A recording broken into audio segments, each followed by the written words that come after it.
So thank you, Johanna, and thank you, Peg. Welcome to tonight's talk, the last before our 2-week summer recess. The prospect of a pause in the calendar after 16 months of constancy for everyone who helps to run Mountain Cloud brought to mind an essay by Wendy Johnson. She's a lay Dharma teacher and master gardener.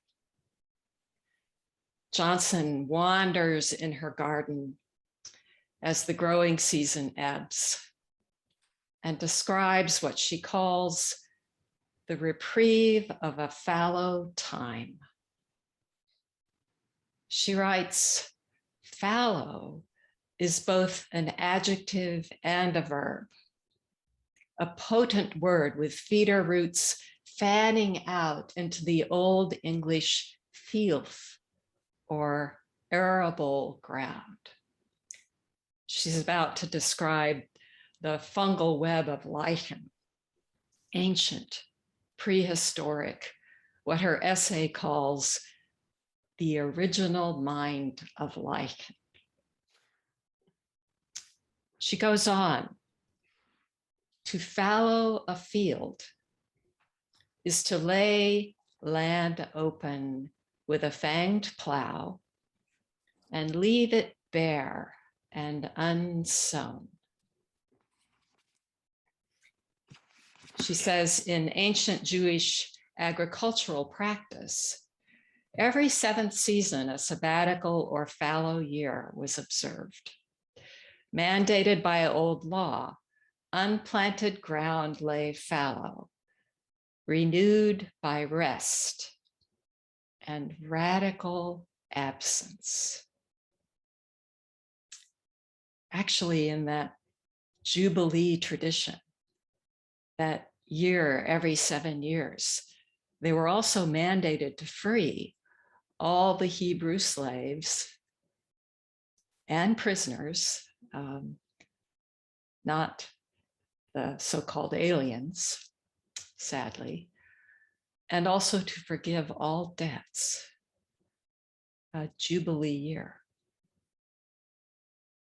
renewed by rest and radical absence. We'll be practicing that rest and absence. This vast absence on our own, connected and sustained by the wide web of Sangha, what we might call the original mind of this practice. The Buddha called it the whole of the path, Sangha, the one treasure. There's that story of the monk who faces his master, I think for the first time, and says, I see you, so I know what Sangha is. And then he goes on to ask his questions. We see each other, so we know what Sangha is.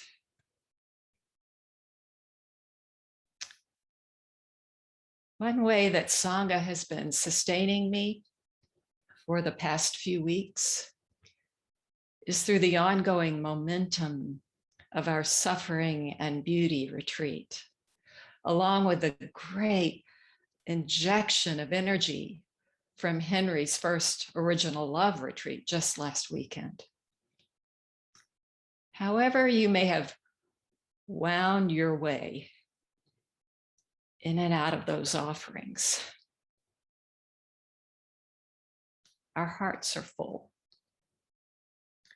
One student called it inexhaustible abundance.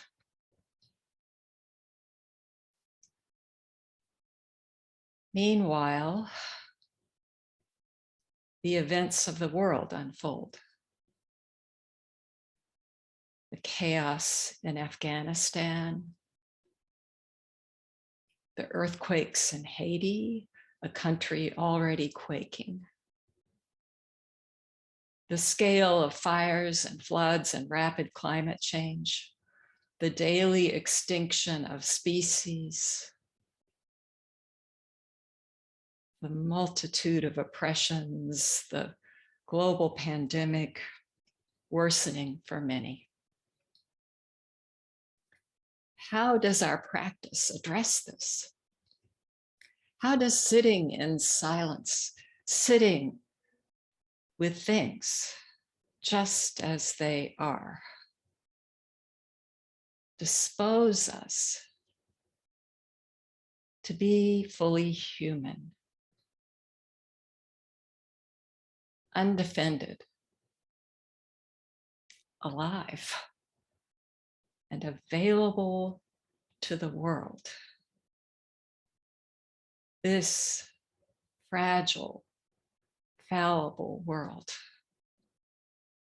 just as it is. Rumi has a verse that speaks to this.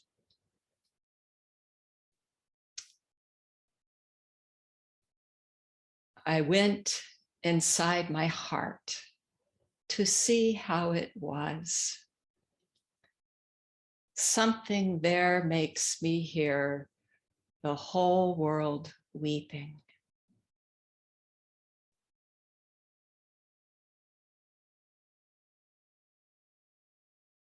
I went inside my heart,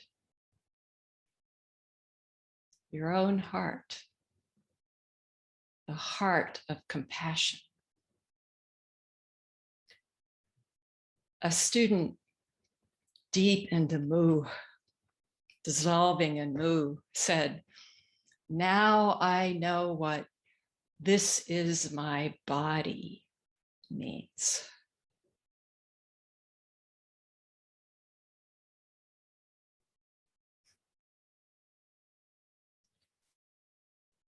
Soon after the Suffering and Beauty retreat ended, a longtime practitioner who writes poetry sent this my way.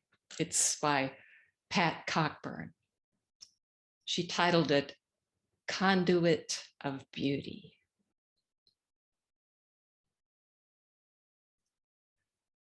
Walking, clouds and sky and green land. In the blue, two small birds, one high, one slightly lower, do not miss a beat. Their wings in tandem, pulsing as one. Not one wing dips without the other.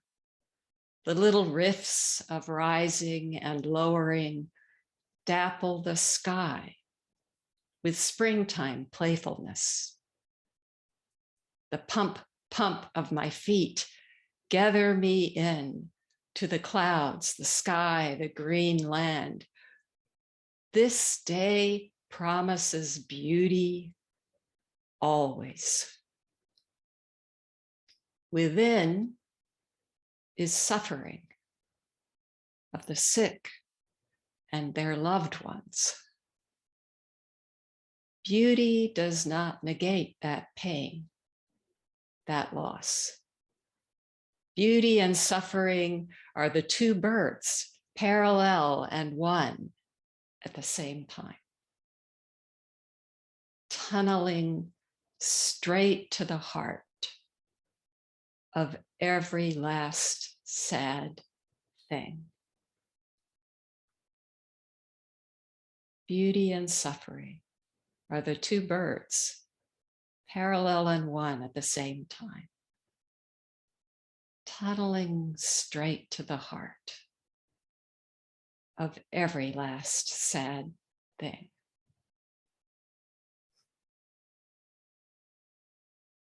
Conduit of beauty. two birds in tandem and one, like two hands, one body, like the hands of Canaan, hearer of the cries of the world, seer of all sound. This is about us, about you, your true heart. This Zen tradition speaks of two wings, one bird, wisdom, compassion.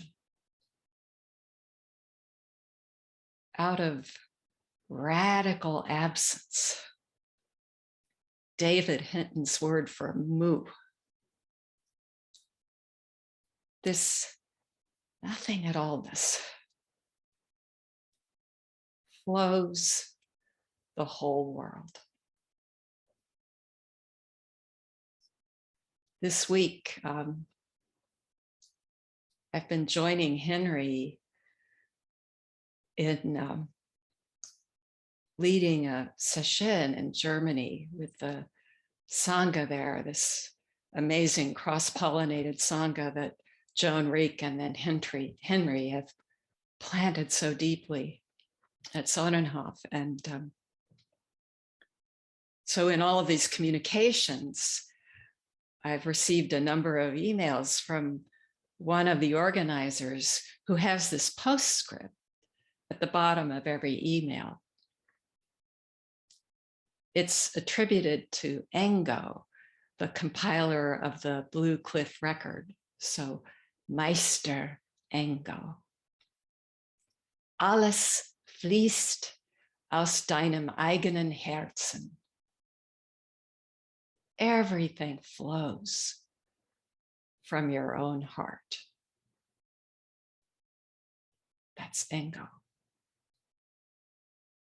In my notes following this entry, there's a comment by our own Will Brennan. Will must have written to me at some point and I pasted it in. When things are cattywampus, go back to basics.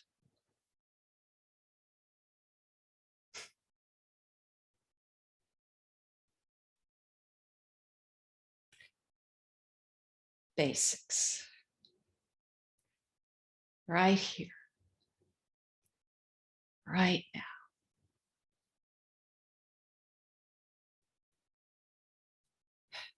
This human heart. Nothing outside it, nothing lacking. Your heart and the one heart, the true human body. Back to basics. Mu. Nothing but mu. Cannot be divided. No place for a gap.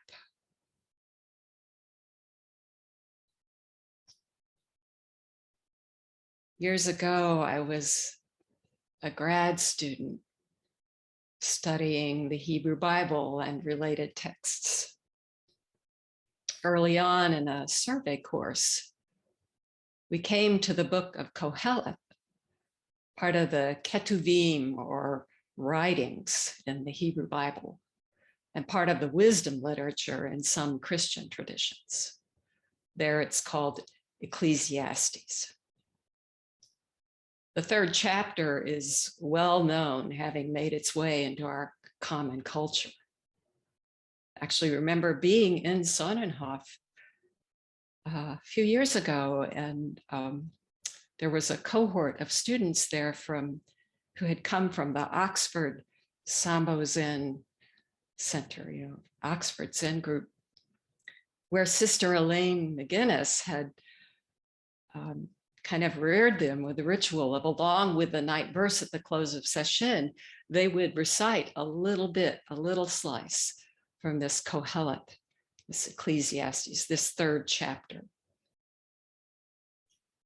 You'll recognize it. For everything there is a season and a time for every matter under heaven. A time to be born and a time to die. A time to plant and a time to pluck up what is planted. A time to kill and a time to heal. A time to break down and a time to build up. A time to weep and a time to laugh. A time to mourn and a time to dance. A time to throw away stones and a time to gather stones together. A time to embrace and a time to refrain from embracing. A time to seek and a time to lose. A time to keep and a time to throw away. A time to tear and a time to sow. A time to keep silence and a time to speak. A time to love and a time to hate. A time for war and a time for peace.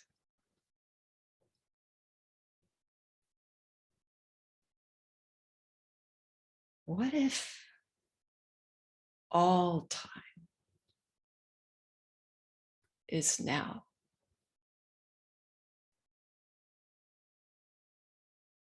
What if there is no time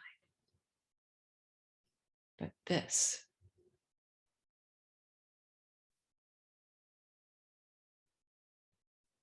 What if this moment is all? Embrace, refrain, seek, lose, keep, throw away. Each one entirety.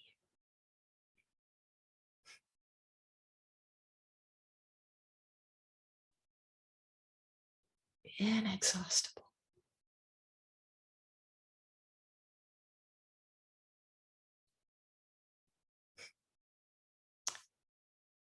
On day one of that class, that Koheleth class, the professor unpacked the opening verse of this Hebrew text, how to translate it. The line that floats around is vanity of vanities, vanity of vanities, all is vanity. The Hebrew word is hevel, this vanity, vanity. Hevel, it's multivalent and amorphous, more like vapor, steam, or one scholar translates mere breath. Wanting to convey in some alive fashion this meaning to us, this teacher held up her hand and made a simple gesture.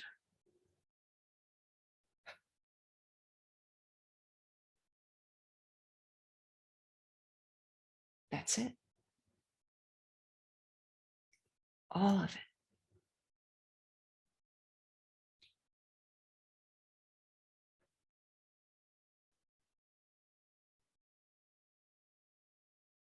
When it came time to write the paper, I translated emptiness of emptiness.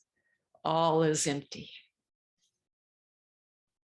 Now, having read some David Hinton, I might render it absence of absence. All is absence. This inexhaustible absence.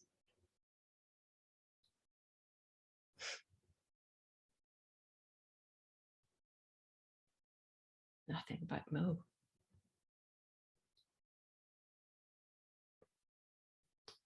over the years, this simple gesture, this has come into the vocabulary of my experience, a gesture of practice, whatever comes up, and also an expression of the fact, what this is.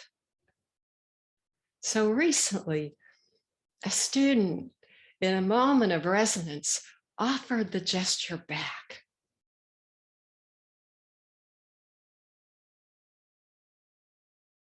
So light, so free, mere breath.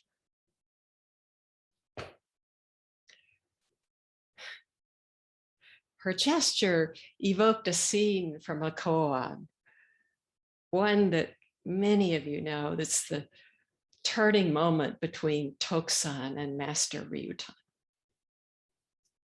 Toksan, that great scholar of the Diamond Sutra, he hears about this Chan or Zen school that was promoting the possibility of sudden awakening, this intrinsic capacity.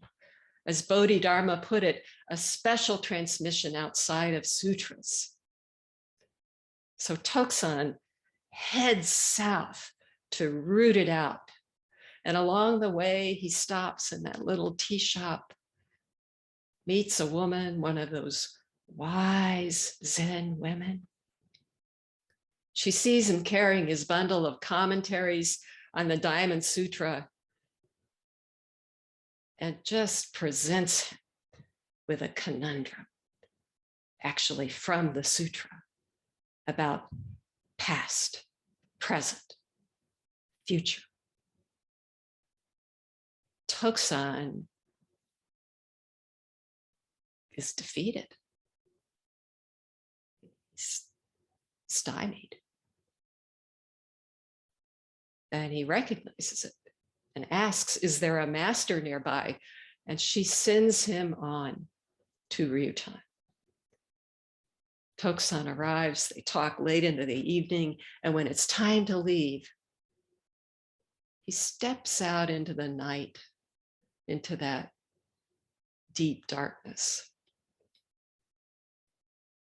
Toksan turns back and says to Ryutan, it's pitch black outside.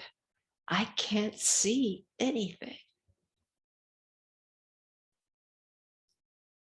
I think it's about more than the late hour or a new moon night. I can't see anything.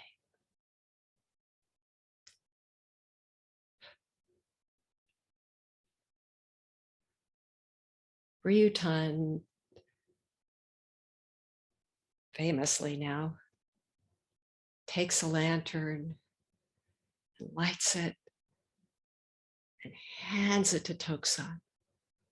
And in that moment, when Toksan takes it, blows it out.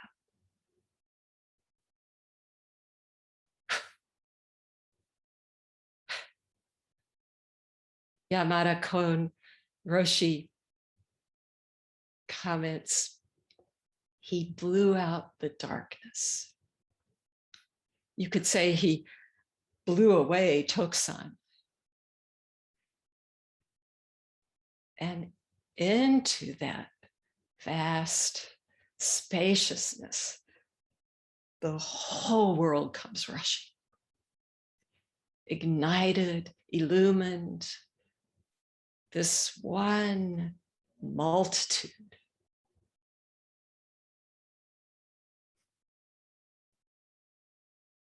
Immediate, awake.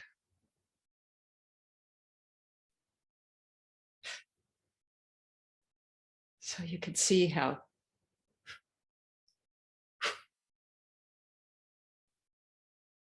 it's just such a natural exchange. The student and I did this. And then she reached down and picked up a bookmark, where she sat.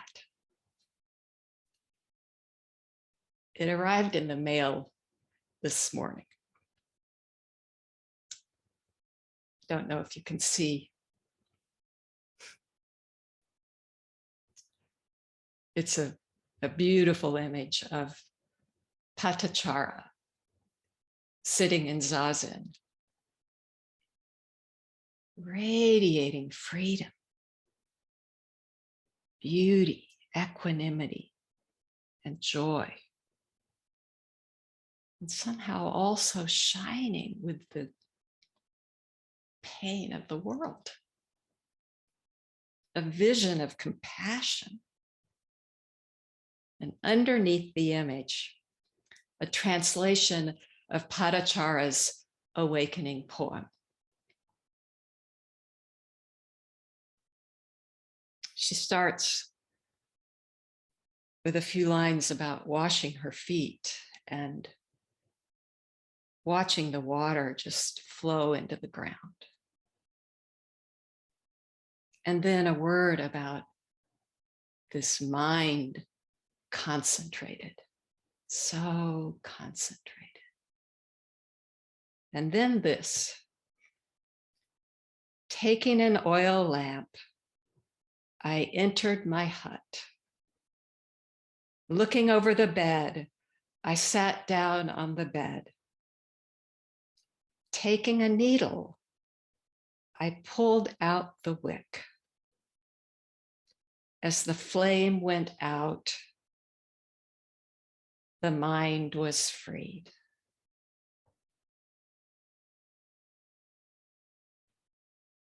Extinguished.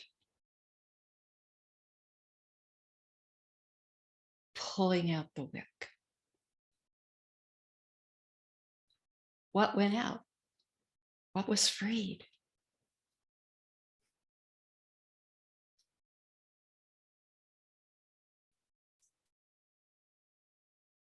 The barrier that seeming barrier we set up between self and other.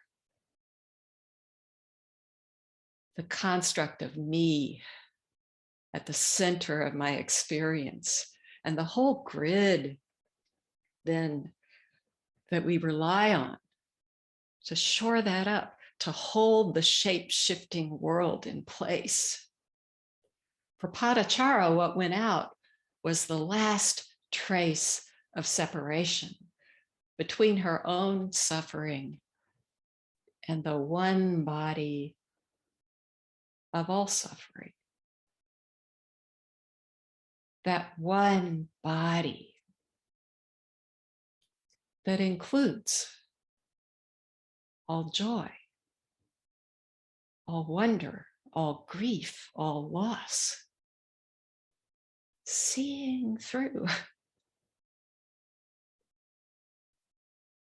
to the heart of impermanence, that water just flowing into the ground. And right there in it, inexplicable beauty.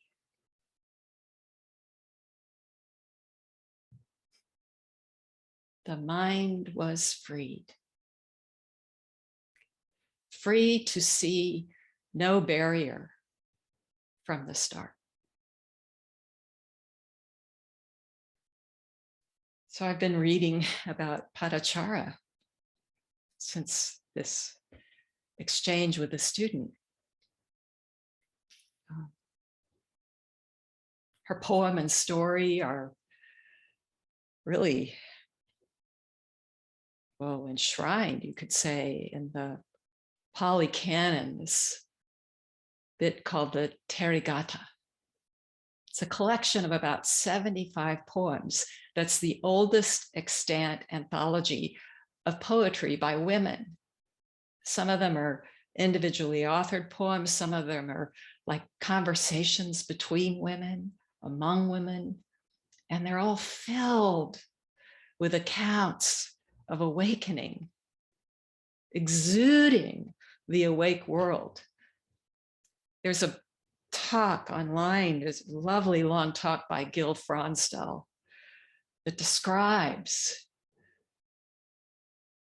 what he calls a sense of confidence and strength in these women, the warmth and tenderness, the mutual support and peace that runs through the collection.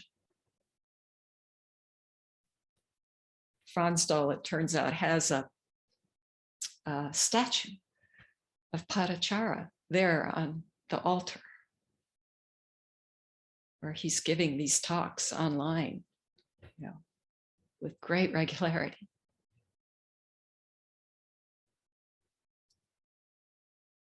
It's been helpful to me to be reading these foundational poems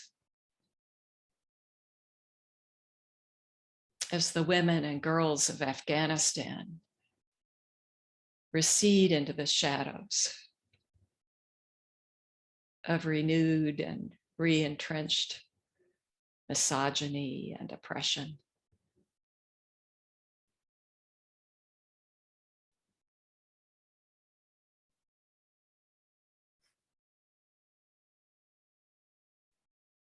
Just 75 poems.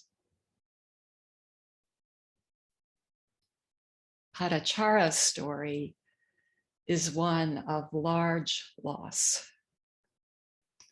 She's a beautiful girl and young woman, and her parents are said to have kept her, safely away from society, some upper floor of their dwelling, not unlike Siddhartha Gautama, growing up protected in the palace walls. The night before her arranged marriage, she runs away with the servant she has come to love. They share a poor, simple, happy life. And then she gets pregnant with her first child and wants to go home to her family for support. And her husband is really reluctant. They will hate me. They might kill me. It's different. They're different tellings. They wait, at any rate, and they wait until she starts to make the journey and goes into labor in the woods and bears her first child. So they go home. And then she gets pregnant again. And again, she wants to go home to her family for support. And her husband is reluctant. But finally, late in her pregnancy, she takes off. And when he realizes she's gone, he goes after her to help. And she, again, goes into labor in the woods, there with her young child at her side. And quickly her husband catches up with them and scrambles around trying to build some kind of shelter. And he goes to reach behind a tree to get some branch, and a cobra bites him and he dies. She has the baby, and the next day finds her husband's body. And of course, stricken with grief, she realizes she needs to head home to her parents. So she has baby in hand, child in arm, and starts off, and the river they need to cross is just swollen with these monsoon rains. So she realizes, well, I can't carry these two children together above my head. So she decides to leave the young toddler on the shore and walk across with the newborn.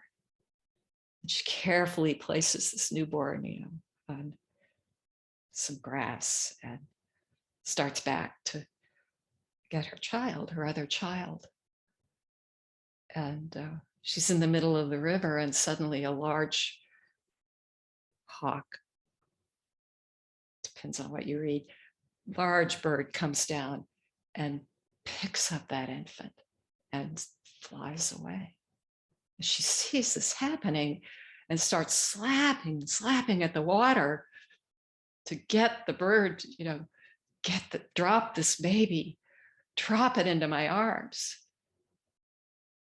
And seeing his mother slapping at the water, the toddler thinks she's calling me in, and he steps into the water and, of course, drowns. So Patacara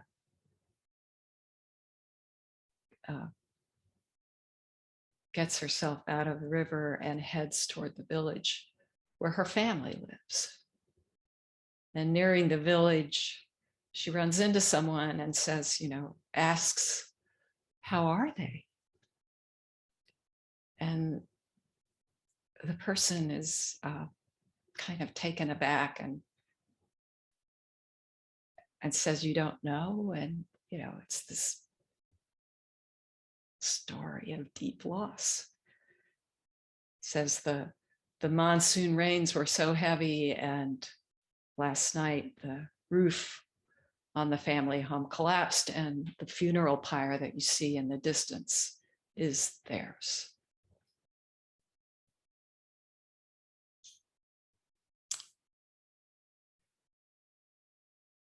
Patacara loses her mind with grief. She wanders around naked, unable to connect or comprehend any bit of this life. The stories that come out of these texts in this polycanon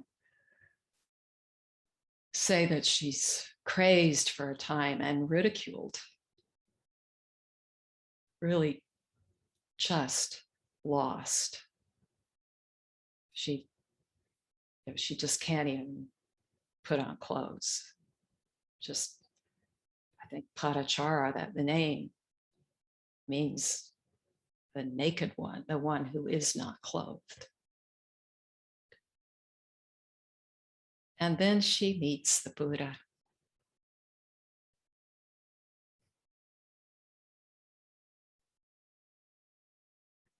Suddenly it's a story with some kind of deep familiarity and yet utterly distinct. The Buddha's clarity and compassion touch, transform, bare her heart.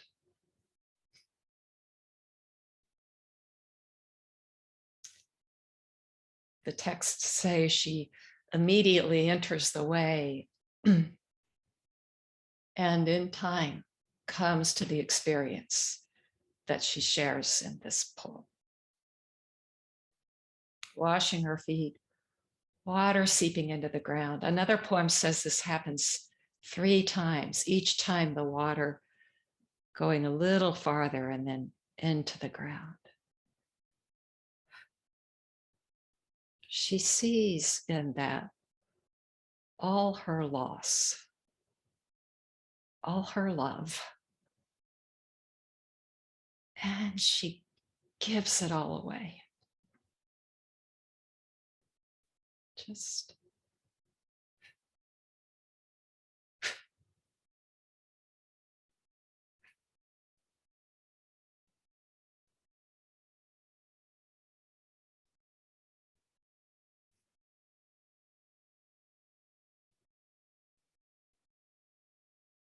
sitting with this gesture of exchange. The Heart Sutra just comes flooding in.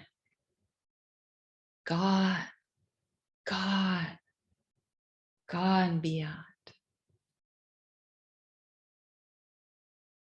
Extinguished, extinguished, extinguished.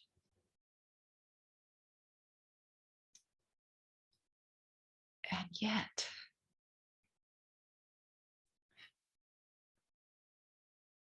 and then,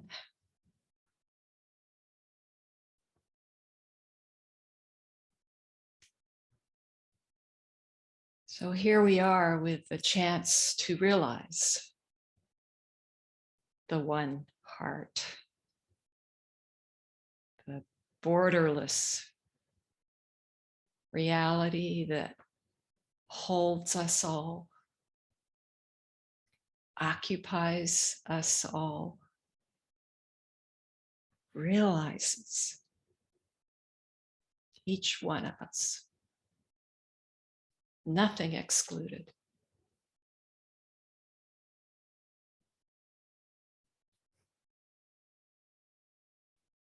So let's take this fallow time, arable, inviting us to rest in absence, radical absence that's full beyond measure.